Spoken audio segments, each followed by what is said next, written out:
또 애정을 가진 것들을 소중하게 여기고 소중하게 여기는 것들을 가치 있게 여깁니다. 여러분, 근데 우리의 이 행복들, 우리의 이 가치들, 시간들, 우리가 소중하게 여겨서 가치 있게 여기는 것들 대부분은요, 전부 다 그렇다고 말할 수 없지만 대부분은요, 뭐와 연결되어 있냐면 물질적인 것과 관련되어 있습니다. 그렇지 않나요? 여러분이 이 세상에서 가치 있다고 생각하는 것, 소중하다고 생각하는 것들을 한번 머릿속에 떠올려 보십시오. 여러분의 핸드폰, 여러분이 수백만 원을 들여서 맞춘 여러분의 컴퓨터, 뭐 이런 것들, 여러분의 시간도 결국 왜 그것을 소중하게 여기죠? 결국 다 물질과 연결되어 있는 거.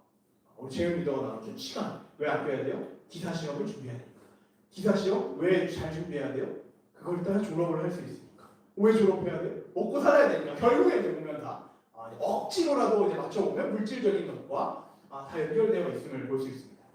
그런데 하나님은요, 이런 우리의 시선과 우리의 가치관과 다르게 우리 눈에 가치가 없게 보이는 것들도 가치 있게 여기신다라는 것입니다. 그 중에 대표적인 게 있습니다. 눈을 한번 감아보실래요? 네. 여러분 자신입니다. 눈을 뜨셔야 됩니다. 가치 없어 보이는데 하나님은 우리를 가치 있게 보입니다. 그렇죠. 우리는 여러분들은 이제 생명과 같이 내 자신과 같이 살아가지만 여러분이라는 사회 초년생에 있는 세상 한가운데 강남 한복판에 딱 던져놔 보세요. 세상의 가치관으로 봤을 때 여러분이 가치 있는 사람이에요? 전혀 없죠. 쓸모가 없는 사람들이잖아요. 우리는 소모품에 불과합니다. 여러분 중에 대단한 스펙을 가지신 분들도 없고 대단한 재력과 지관을 가지고 계신 분들도 없어요. 죄송하지만 우리는 세상의 기준으로 봤을 때 그닥 쓸모가 없습니다. 아침에 알람도 못 듣고 다이어트도 못하고 식욕도 못 참고 성욕도 못 참고 남을 미워하는 마음도 못 참는 아무것도 쓸모없는 존재죠. 그런데 하나님은 그런 우리를 물질적인 가치관으로 바라보지 않으시고 우리를 쓸모 있게 바라보신다라는 것입니다. 왜 하나님은 우리를 가치 있게 여길까요? 아까 뭐라고 했어요? 왜 이런 것들을 우리가 가치 있게 여긴다고요?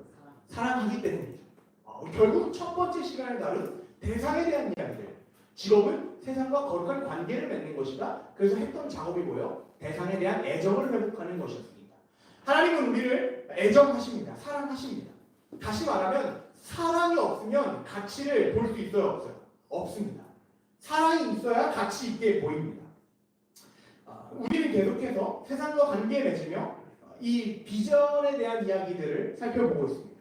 그런데 세상과 거룩한 관계를 맺고 그 세상의 필요를 채우면서 사랑이라는 방법으로 세상 속에 살아가는 것이 여러분 어떠세요? 지난 3주간 살아보시니까 그리 만만치 않습니다. 일단 까먹어요. 여기 문 밖에 나가면 까먹습니다. 기가 막히게 까먹습니다. 키워드가 뭐였지? 이걸 고민하는 것도 어렵다고요. 첫 번째 뭐였어요? 타겟, 대상에 대한 이야기. 두 번째, 니드, 필요에 대한 이야기. 세 번째, 툴, 사랑이 있어야 된다. 이런 이야기들을 이 키워드 세 단어로 까먹는다고요. 우리는 이런 사람들인데 진짜 우리의 비전의 사람이 되려면 하나님이 창조하신 이 거룩한 세상 속에서 오늘 살펴볼 이 가치를 볼 수 있어야 한다는 것입니다. 그리고 세상을 향해 나아가서 물질이 전부가 아니라 우리가 추구하는 가치가 있음을 세상에 보이며 살아야 한다는 것이 오늘 말씀의 이야기입니다. 오늘 말씀을 통해서 저는 두 가지를 소원합니다. 첫 번째, 여러분들이 이 세상 속에서 우리가 추구해야 될 진짜 가치가 무엇인지를 발견하기를 원합니다. 그걸 오늘 말씀을 통해서 세 가지로 살펴볼 거고요. 그리고 그 세 가지 발견한 가치를 가지고 그 가치를 진짜 추구하며 살아가보는 한 주가 되기를 소원합니다.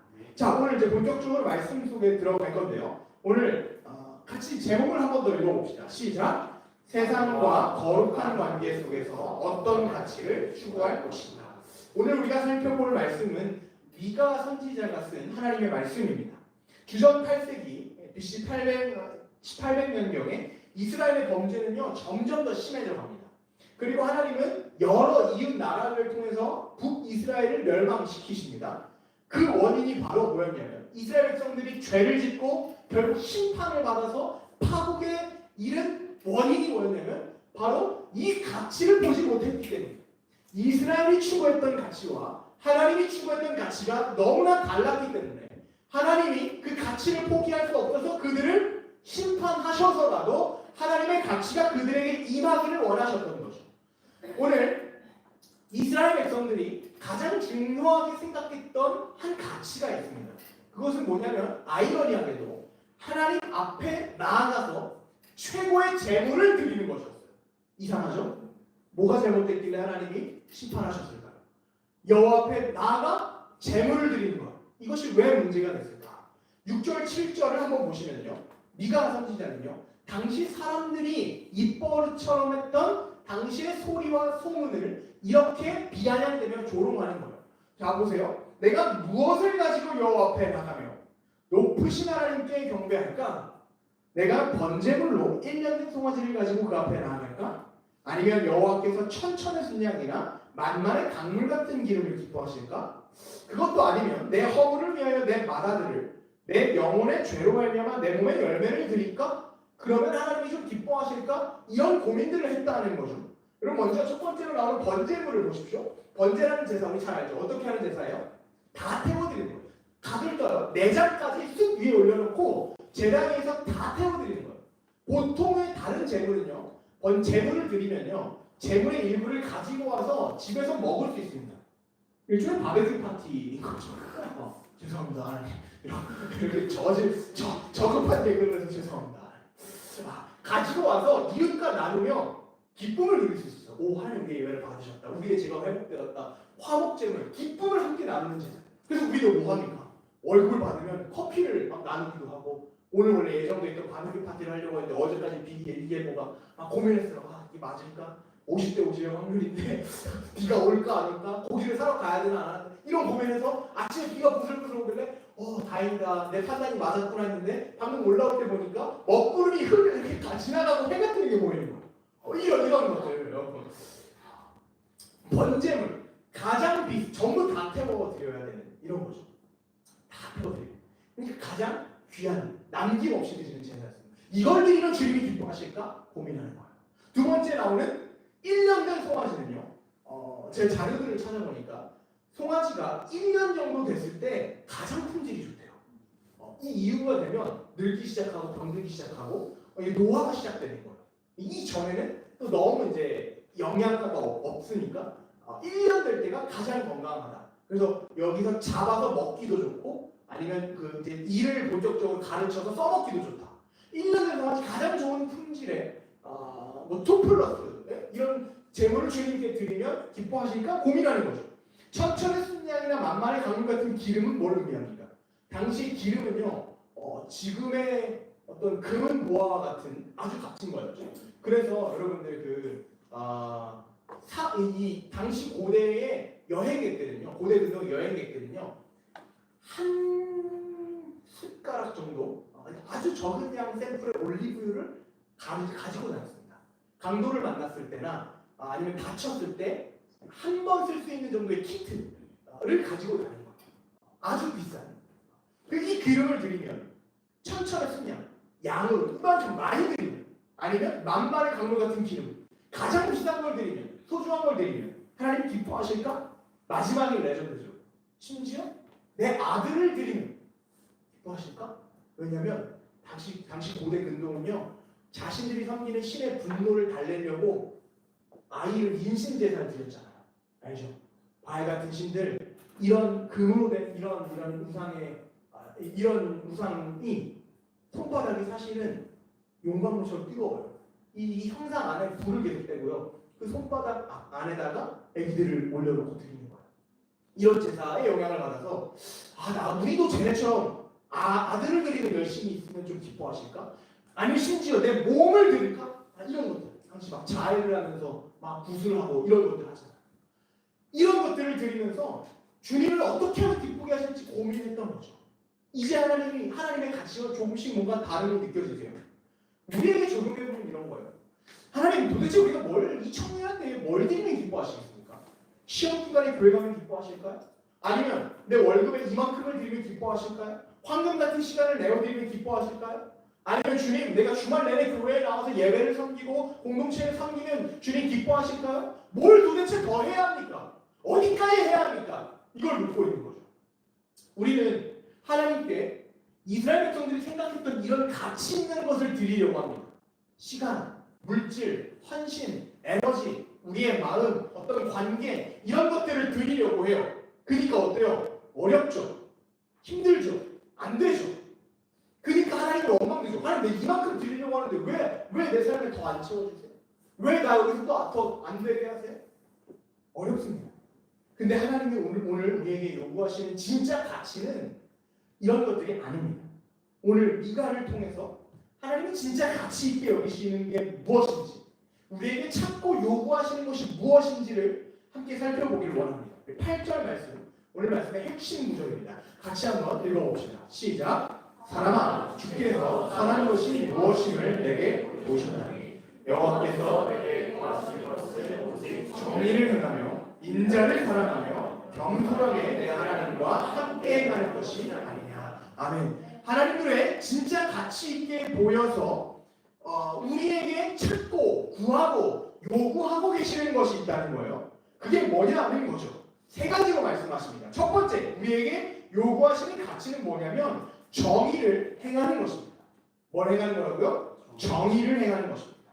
여러분, 정의 하면 어떤 직업들이 떠오르세요?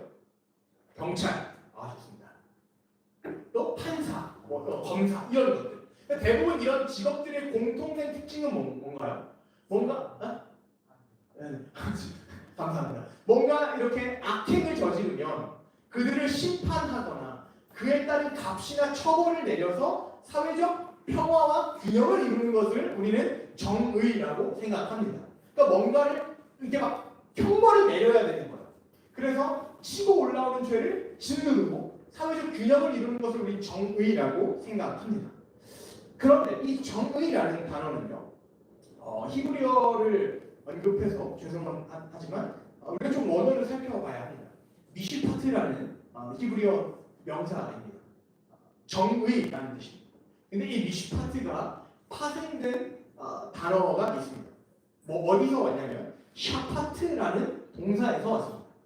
무슨 뜻이냐면 우리가 방금 이야기한 예시처럼 재판하다, 다스리다, 통치하다 이런 단어고, 당시 고대에서는 이 샤파트라는 단어를 어디서 사용했냐면 행정기관에서 사용했습니다. 법을 집행하다 이런 거 이야기할 때 샤파트라는 단어를 썼습니다. 근데 이 샤파트라는 단어에 앞에 접두어가 붙으면서 미슈파트, 하나님께 향하여 쓰이기 시작한 거예요. 하나님이 우리를 다스리시는 것, 하나님의 뜻을 우리에게 가르쳐 주시고 하나님의 법을 지키도록 하셔서 하나님 나라의 백성으로 살도록 우리를 다스리시는 하나님의 통치, 이게 뭐라고요? 미슈파트. 수직적으로 위에서 아래로 내려오는 하나님의 통치가 바로 정의라는 거죠. 자, 이게 일반적으로 구약 성경 안에서 쓰이는 정의인데, 미가서를 제가 전체를 다시 읽고 묵상하다 보니까 이 정의가, 미시파트가 확장되어 가는 것을 볼 수 있었어요. 3장으로 넘어가 볼까요? 3장 1절 한번 보세요. 오늘 미가가 한 걸음 더 나아가서 이렇게 말합니다. 내가 또 이르노니 야곱의 우두머리들과 이스라엘 족속의 통치자들아 들으라. 정의를 아는 것이 너희의 본분이 아니냐. 미시파트, 정의에 대한 이야기가 나오네요. 그리고 그 아래의 맥락을 보니까 어떤 맥락에서 쓰이냐면 2절 3절을 보십시오. 너희가 선을 미워하고 악을 기뻐하여 내 백성의 가죽을 벗기고 그 뼈에서 살을 뜯어 그들의 살을 먹으며 그 가죽을 벗기며 그 뼈를 꺾어 다지기를 냄비와 솥 가운데 담그고 고기처럼 하는도다. 무슨 말이에요? 실제로 사람들의 살을 뜨고 고기 뼈를 꺾었다는 얘기예요? 아니죠. 백성들, 선인들을 못살게 굴었다라는 거죠. 미시파트가, 이 정의가 하나님으로부터 내려와서 통치를 받아야 하는, 하나님 나라를 이루어야 하는 이스라엘 백성들이 이 정의가 어디로 지금 뻗어가고 있지 않다는 거예요. 수평적인 이웃들로, 가난하고 연약한 이 백성들에게로 흘러가고 있지 않자 하나님이 1절에서 너희가 정의를 알고 행하는 것이 본분이지 않냐라고 지적하시는 것입니다. 그럼 여러분, 정의, 성경이 말하는, 오늘 특별히 미가가 말하는 진정한 미슈파트, 정의는 무엇입니까? 우리가 이 자리에 모여서 고개를 끄덕이며 받아 적기도 하고 기도하고 결단하고 마을 모임에 가서 서로 나누기도 하면서 기도 제목들을 나누고 기도해요. 그렇게 수직적인 차원의 정의를 받아요. 하나님의 통치와 다스림을 받는 이 아름다움도 미시파트 정의를 행하는 것이지만, 더 나아가 우리의 삶에 나아가서 학교에 나아가서 가정에 나아가서 친구들과의 관계에서 직장에서 연약하고 굶주린 자들을 바라보고 그들의 필요를 채우며 그들을 세워주고 나눠주고 채워주고 돌봐주는 것 또한 뭐다? 정의를 행하는 것이다 라는 것입니다. 그러니까 우리에게 말씀하고 계시는 거죠. 우리는 하나님께 하나님 우리가 이 시간에 나와서 천천의 1년 된 숙련 같은 우리의 재물도 드리고요. 만만의 기름, 강물 같은 기름도 드리고 황금 같은 이 주말에 나와서 예배도 드리고 봉사도 하고 헌금도 드리는데 하나님 더 뭘 해야 됩니까? 어디까지입니까? 라고 말하지만 하나님 우리에게 오늘 하시는 말씀은 그게 전부가 아니다. 정의를 해야 하는 것은 삶으로 나아가야 된다. 얻어가야 된다. 위로 하나님께 우리 옆으로는 이웃들에게 나아가는 것이 진짜 내가 원하는 가치다라는 거죠. 그리고 이 정의와 함께 반드시 쓰이는 단어가 있습니다. 뭐냐면 행하다라는 말입니다. 행하다, 정의를 행하다. 이 행하다 무슨 단어냐면요. 아주 적극적인 실천과 행동을 요구하는 너무나 풍성한 단어입니다. 사전을 찾아보니까 엄청난 히브리어 원어 사전을 찾아보니까 엄청난 뜻들을 가지고 있습니다. 만들다, 열매를 맺다, 다루다, 꾸미다, 뭔가 의미를 부여하다, 전진하다, 달성하다, 새기다, 임무를 맡다, 베풀다 온갖 단어로 이 아싸라고 하는 행하다라는 단어가 번역됩니다. 정의를 행해야 합니다. 삶에 나아가 구체적인 행동으로 하나님의 정의, 그분의 사랑을 나타내야 한다는 것입니다. 숫자만 채우는 게임이 아니라 무대의 중심에 서려고 하는 싸움이 아니라 등급을 위한 싸움이 아니라 내 눈에 가치 있게 보이는 것들만 쫓아가는 싸움이 아니라 약한 자를 돌봐주고 품어주고 사람을 살리고 열매를 맺고 가치와 의미를 부여하고 나누어주는 정의를 행하는 풍성한 삶을 우리에게 요구하고 계신다. 이게 하나님 우리에게 찾으신 첫 번째 가치라는 것입니다. 자, 그러면 오늘부터 우리가 행해야 될 정의는 바로 이것입니다. 뭐예요? 나눔과 채움입니다. 이번 한 주 여러분의 삶에서 나눔과 채움이 넘쳐나기를 축복합니다. 국가대표, 대한민국 국가대표 축구선수 우리가 다 아는 이영표 선수 아시죠? 대표적으로 유명한 크리스천인데요. 이영표 선수 하면 떠오르는 키워드가 있습니다. 바로 나눔입니다. 당시에 2002년 한일 월드컵의 주역이었는데 당시 이 이영표 선수에게 부여된 별명이 있었습니다. 나눠주는 선수였습니다. 실제로 꼭 볼을 나눠주는 포지션에 있었어요. 이 윙어, 날개 역할에서 수비와 공격을 다른 필드에 있는 선수들보다 1.25배 이상 많이 뛰면서 공을 끊임없이 날라주는 이 역할을 하는 선수였습니다. 그러다 보니까 때론 박지성, 아니면 안정환 이런 선수들에 비해서 주목받지 못할 때도 많죠. 그래서 한 인터뷰에서 아나운서가 이렇게 질문합니다. 맨날 나눠주다 보니까 억울할 때가 있지 않으세요? 라고 질문합니다. 그러자 이영표 선수는 이렇게 말합니다. 나눠줬기 때문에 제가 유럽에 진출할 수 있었습니다. 사실 나눔은 나눠서 없어지는 게 아니라 나눌 때 더 많은 것을 얻을 수 있습니다. 그래서 나눔은 어떤 의미에서 또 다른 무엇이다? 채움입니다. 여러분 나눔이 뭐라고요? 또 다른 의미에서 채움이다. 여러분 정말 맞는 말 아닙니까? 우리는 나누면 없어진다고 생각해요. 그래서 나누는 것이 손해라고 생각해서 어쩌다 한번 나누면 허벅지를 꼬집고 이를 물며 억지로 마지 못해 나갑니다. 그래서 세상은 어떻습니까? 나누지 말고 모으라고, 아니 오히려 남의 것을 빼앗으라고 이야기합니다. 그래서 대학생들 어때요? 노트필기 공유 잘 안 하잖아요. 진짜 친한 친구들 사이에서도 족보 공유 잘 안 하잖아요. 그래서 지난주에 은영이가 나눠준 것처럼 어쩌다 한번 룸메 형이 그 노트 필기를 보여주니까 그것에 감동을 받았다고 지난주에 그리팅 시간에 나눠줬잖아요. 여러분 하나님 편에서 한번 생각해 보십시오. 하나님 가치가 오늘 어디에 있다고요? 정의를 행하는 것.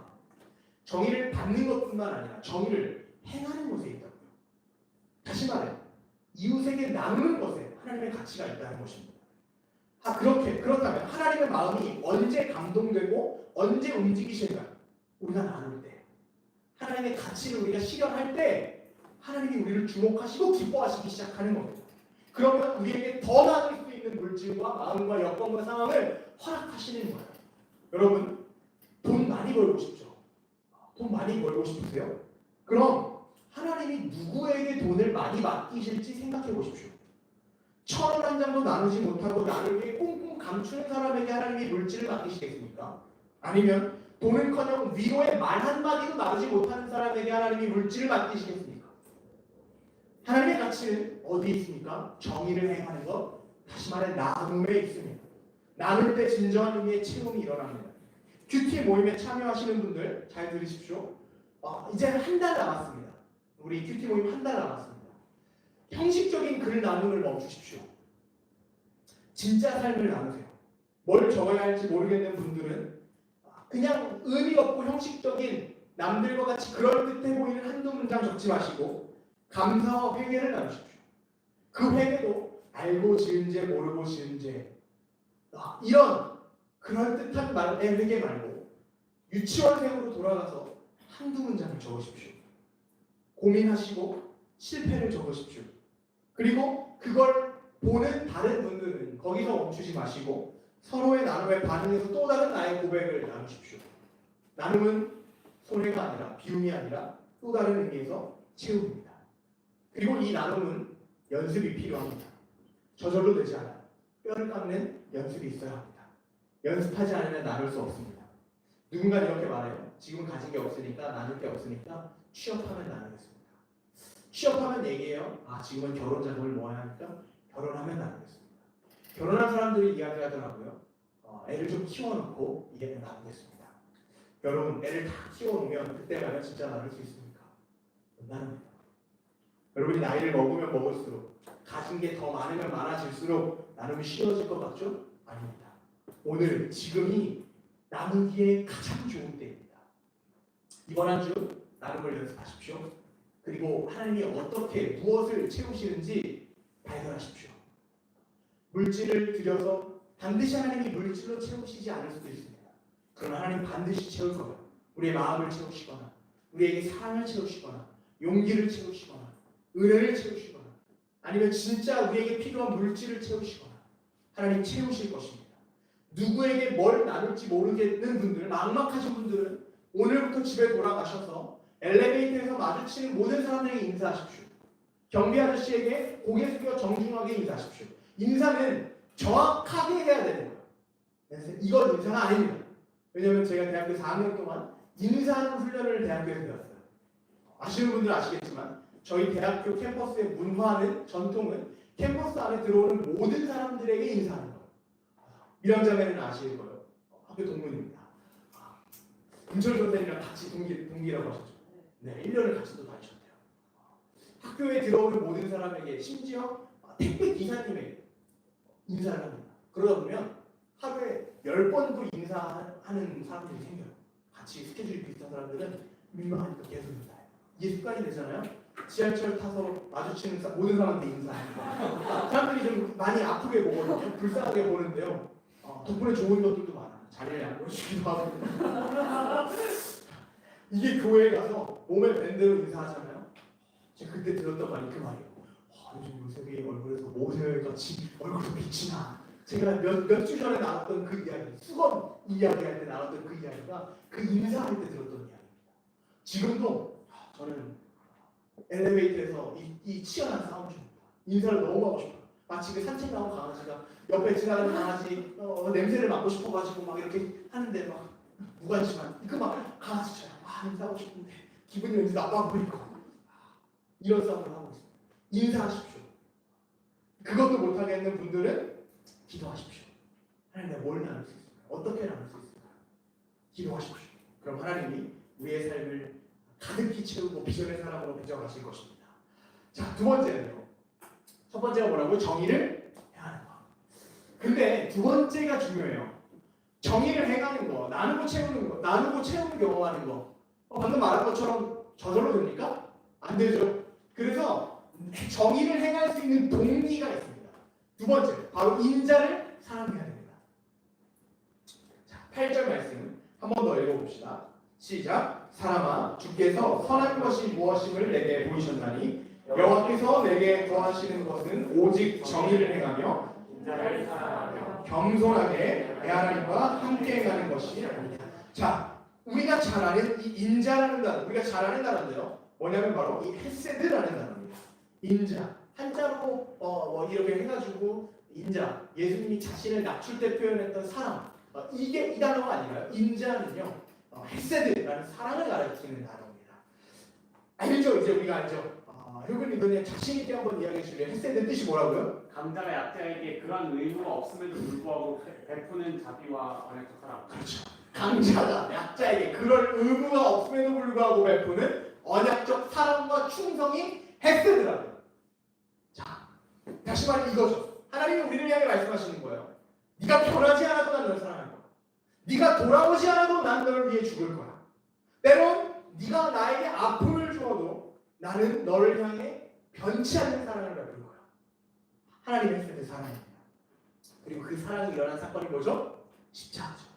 우리를 향해 그럴 의무가 없음에도 불구하고 천지의 주인 되신 하나님이 그분의 아들을 십자가에 내어주셨습니다.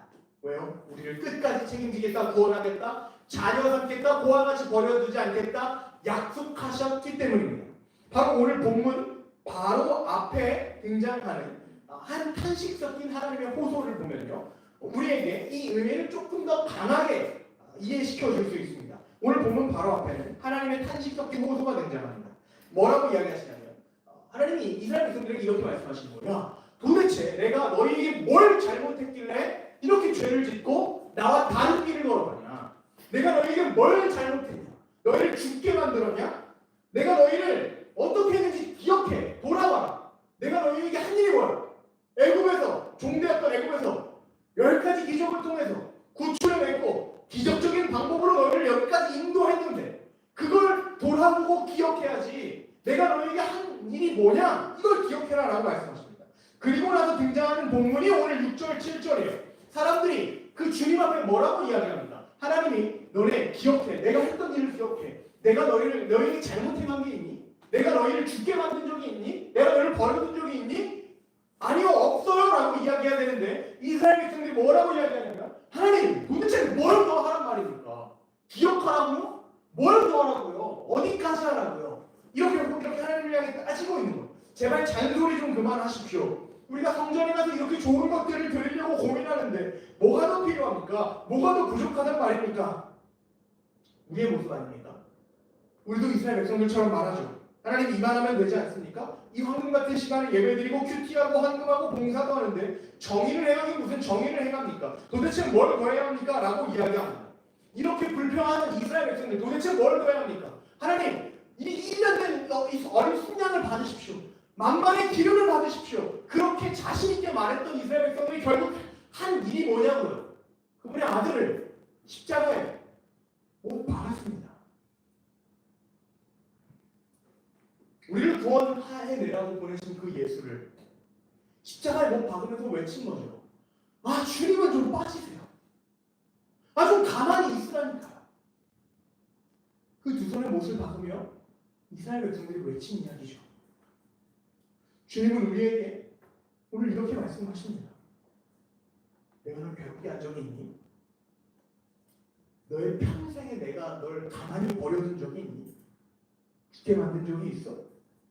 오히려 죽어가던 영혼을 생명으로 건져냈고 생명을 얻게 풍성히 얻게 하기 위해 이곳 교회의 공동체로 인도했고 너의 부르짖음에 네가 알지도 못할 크고 은밀한 일을 내가 보이려고 계획하고 있는데 넌 왜 나를 기억하지 못하니? 우리는 여전히 그분의 음성에 귀를 기울이지 못합니다.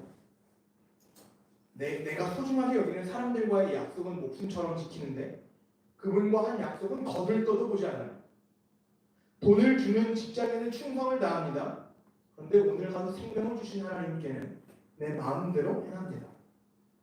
그런 우리를 향해 하나님이 베푸신 헤세드 사랑이 무엇입니까?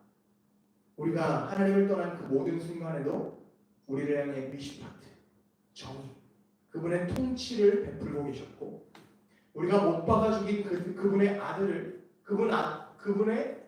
아들의 죽음을 우리의 죽음으로 여겨주셨으며 그 아들의 부활을 나의 부활로 여겨주셨습니다. 그래서 하나님의 통치와 보호와 돌봄 안에 있게 하셨습니다. 우리가 기억하지 못해도 그분은 우리를 기억하셨고 우리가 그분을 떠나 있어도 그분은 우리를 떠나지 않았습니다. 오히려 우리를 얻기 위하여 그분의 아들이 죽임을 당하였고 우리를 아들이나 딸이나 부르시기 위하여 그분이 자신의 아들의 음성을 외면하셨습니다.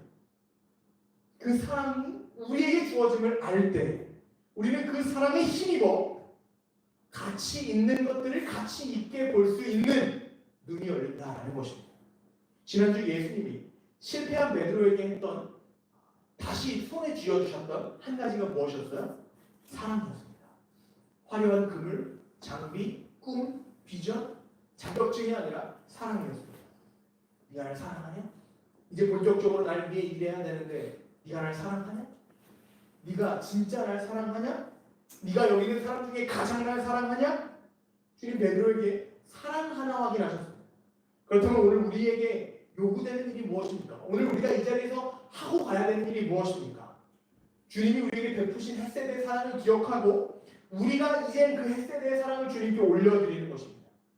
주님이 우리에게 베푸신 위에서 아래로 베푸는 사랑, 강자가 약자에게 베푸는 언약적 충성과 사랑을 햇세드라고 이야기한다면 우리가 약자가 강자에게 아래에서 위로 올려드리는 사랑은 뭐라고 이야기하냐? 충성이라고 이야기합니다.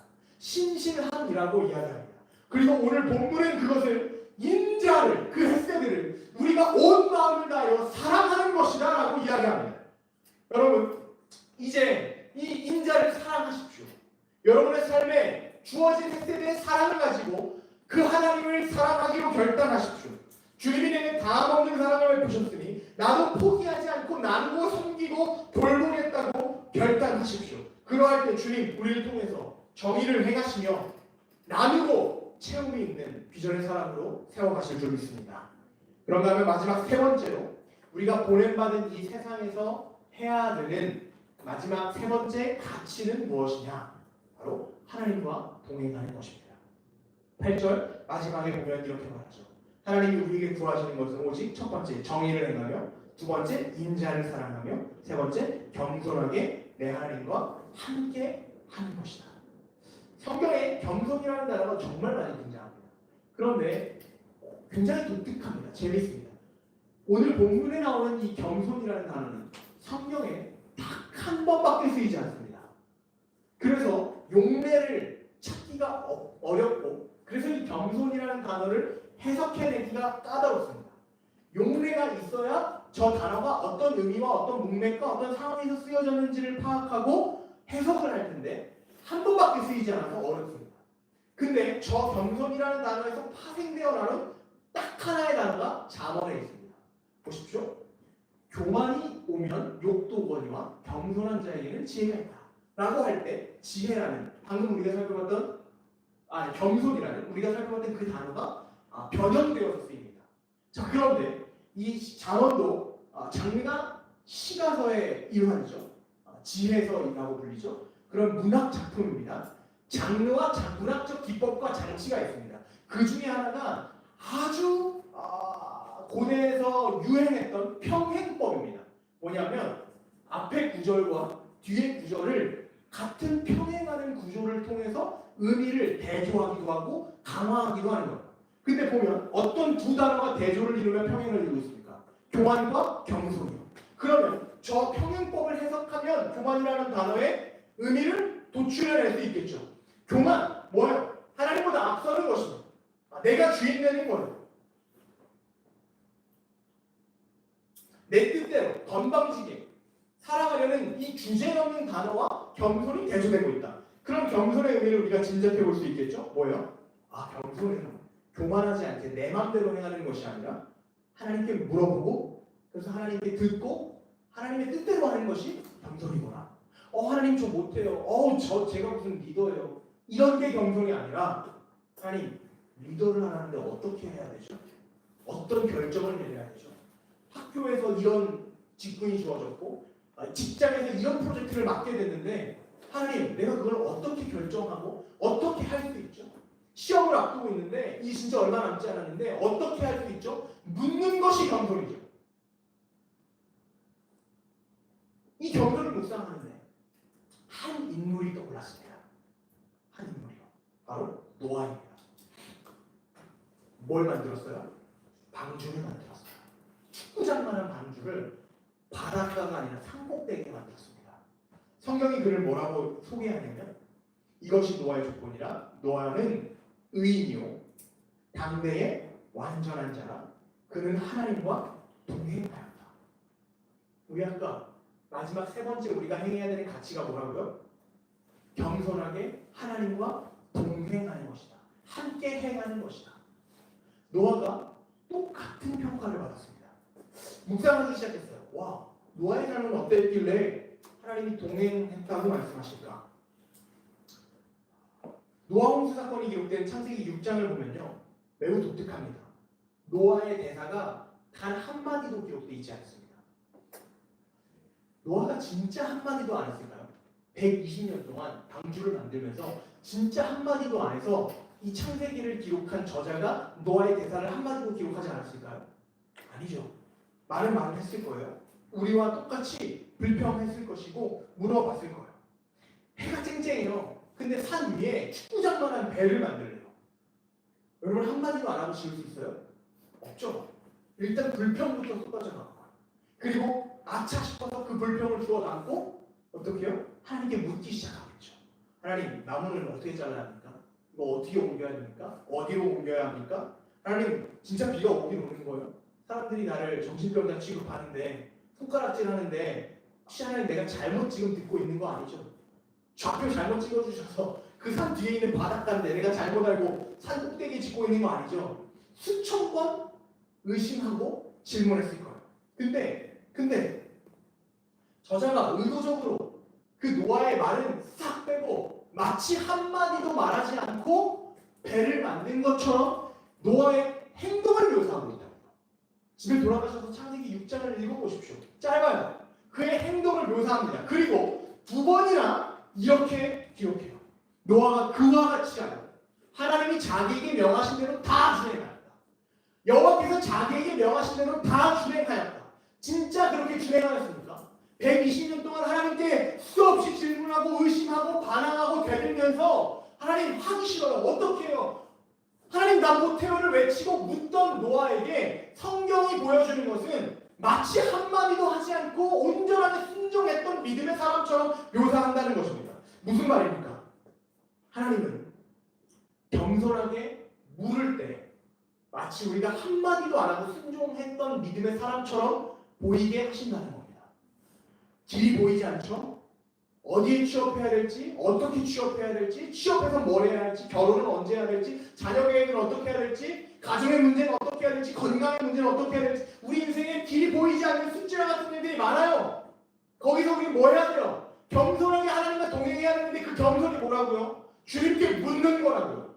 의심하고 묻고 신음하고 그래서 큐티할 때 듣고 기도하며 묻고 그럴 때 주님은 마치 우리가 한마디도 안 하고 주님께 순종하여 준행한 사람처럼 우리의 인생을 펼쳐가신다는 거죠. 이 묵상을 하는데 딱 떠오르는 찬양이 있습니다. 희주일에 믿음이 필요해라는 찬양입니다. 가사를 보면 이랬습니다. 하루를 시작할 때 어려움을 만날 때 말할 수 없는 고민 주님께 물어요. 주님 어디로 갈까요? 주님 어떻게 할까요? 주님 음성 따라 나는 걸어가죠. 순종의 걸음마다 평안이 깃들고 내가 생각지도 못한 주의 뜻 이루어지니 지쳐있던 내 맘에 새 힘이 솟아나죠. 그렇게 나는 순종의 기쁨 누려요. 여러분 하루를 시작할 때, 사람들을 만날 때, 일을 시작하고 마칠 때, 길을 걸어갈 때, 여러 가지 감정이 요동치고 두려움이 몰려올 때 세상은 뭘 선택합니까? 물질적인 것, 가치 있게 보이는 것을 선택하지만 이 찬양은 뭐라고 고백합니까? 주님 어디로 갈까요? 주님 어떻게 해야 될까요? 겸손하게 주님께 묻고 그 음성을 따라 주님과 함께 걸어간다는 거예요. 그럼 뭐라고 이야기해요? 생각지도 못한 주님의 뜻이 이뤄지고 그렇게 지쳐있던 우리 마음에 새 힘이 솟아나 기쁨을 누린다는 건 아닙니다. 이것이 바로 겸손히 하나님과 동행하는 것입니다. 주님께 물을 때 주님이 우리를 순종으로 이끄십니다. 오늘로써 우리는 비전의 사람으로 갖춰야 될 모든 질문들을 가지고 있습니다. 나는 어떤 대상을 애정할 것인가? 나는 그 대상의 필요를 채우기 위해 어떤 노력을 할 것인가? 나는 그 대상의 필요를 채우기 위해 어떤 방법을 선택할 것인가? 그리고 오늘로써 마지막, 나는 그 대상과의 거룩한 관계 속에서 어떤 가치를 추구할 것인가? 오늘로써 우리 네 가지의 질문을 마칩니다. 여러분은 어떤 대상을 향하여 애정을 가지고, 어떤 필요를 향하여, 어떤 방법을 가지고 세상에 어떤 가치를 나타내며 사시겠습니까? 우리 눈앞에 있는 너무나 많은 선택지들이 때로는 우리를 혼란스럽게 만들어요. 주님이 보이지 않고 느껴지지 않아서 눈에 보이고 손에 잡히는 세상의 물질적인 것들을 따라 살 때가 많지만, 그러면도 주님 우리에게 요구하시는 것은 오직 정의를 행하며 인자를 사랑하며 겸손하게 나와 동행하는 것이다. 우리에게 이 귀한 가치를 가르쳐 주십니다. 저는 여러분들이 대한민국 1%의 소금이 되어 썩어가고 무너져가는 이 세상을 살려낼 수 있는 비전의 사람이 되기를 소망합니다.